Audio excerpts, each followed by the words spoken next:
Hi friends, अगदी झटपट आणि पौष्टिक कुठेही मैद्याचा वापर न करता असा हा चॉकलेट केक तुम्ही बघू शकता किती स्पॉन्जी झालेला आहे। असा हा झटपट आणि व्यवस्थित असा हा चॉकलेट केक बनवण्यासाठी सर्वप्रथम आपण 1 वाटी गव्हाचं पीठ घेतलेलं आहे। इथे या प्रमाणात मी घेतलेला आहे आणि इथे अर्धी वाटी रवा घातला। त्यानंतर काही ठराविक काजू आणि बदाम असे ड्रायफ्रुट्स घालून घेतले यामध्ये, जेणेकरून या कारणास्तव मुलांच्या पोटामध्ये ड्रायफ्रुट्स जातात केकमधून। आणि काही कोको पावडर घातली, साधारणतः 1 चमचा मोठा आपण इथे कोको पावडर घालून घेतली। चिमूटभर मीठ घालून हे छान मिक्स करून घ्यायचं पीठ व्यवस्थित। आणि एकीकडे एका बाउलमध्ये साधारणतः थोडंसं 1 वाटीला कमी असं पिठी साखर घेतलेली आहे आणि त्यामध्ये थोडंसं बटर घालून घेतलं। बटर घालून झाल्यानंतर दही घालायचं आणि तेल घालायचं। तेल साधारणतः जास्त घालायचं जेणेकरून आपला केक जो आहे मऊ होतो।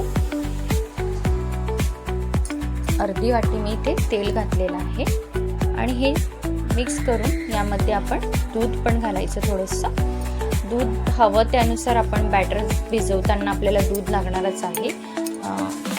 असं हे मिक्स करून झाल्यानंतर आपण जे पीठ मिक्स केली होती त्यामध्ये हे पिठी साखरचं बॅटर जे आहे ते इथे घालून घ्यायचं व्यवस्थित आणि छान मिक्स करून घ्यायचं। अगदी एकजीव झालं पाहिजे पिठामध्ये सर्व। आणि हवं असेल तर आपण पुन्हा थोडंसं दूध घालून हे बॅटर व्यवस्थित केकला ज्या क्वांटिटीमध्ये हवं आहे त्यानुसार आपण हे भिजवून घ्यायचं। अशा रीतीने हा आपलं बॅटर आता भिजवून झालेलं आहे व्यवस्थित।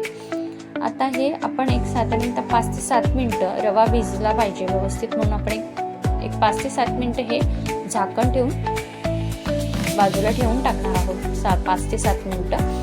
त्यानंतर असा हा भिजलेला आहे बॅटर व्यवस्थित। आता हे थोडं आपण पुन्हा मिक्स करून घेऊया। मिक्स केलेल्या बॅटरमध्ये आता आपण एकीकडे बेकिंग सोडा आणि बेकिंग पावडर घालणार आहोत। इथे मी साधारणतः 1 चमचा बेकिंग पावडर घातलेली आहे आणि अर्धा चमचाला पण कमी अशी ही बेकिंग सोडा घातलेला आहे। आणि हे बॅटर जे आहे पावडर घालून व्यवस्थित मिक्स करून घ्यायचं, कंटिन्यू ढवळून घ्यायचं। अशा रीतीने हे मिक्स केल्यानंतर ज्यामध्ये आपण हा केक सेट करणार आहोत ज्या भांड्यामध्ये, त्यामध्ये हे बॅटर छान डस्टिंग करून घ्यायचं आणि हे बॅटर जे आहे व्यवस्थित त्या भांड्यामध्ये आता आपण घालून घ्यायचं। साधारणतः एक 40 ते 45 मिनिटं आपण हा केक कढईमध्ये बेक करत आहोत। आता हे भांड्यामध्ये मी असा घालून घेतलेला आहे, छान असा थोडासा खाली आपटायचं म्हणजे मग तो फुलतो, त्यातला एअर जे आहे ते निघून जाते। अशा रीतीने हा आपला बेक झालेला आहे चॉकलेट केक। तुम्हाला हवं तसं तुम्ही इथे डेकोरेट करू शकता। इथे मी चॉकलेट किसून घातलं वरनं। असा हा आपला अगदी झटपट आणि हेल्दी, ज्यामध्ये आपण कुठेही मैद्याचा वापर न करता आणि भरपूर असं काजू बदाम किसून घातल्यामुळे अगदी हेल्दी असा हा चॉकलेट केक रेडी झालेला आहे। नक्की ट्राय करून बघा। मी केलेला केक आवडला असेल तर लाईक करा।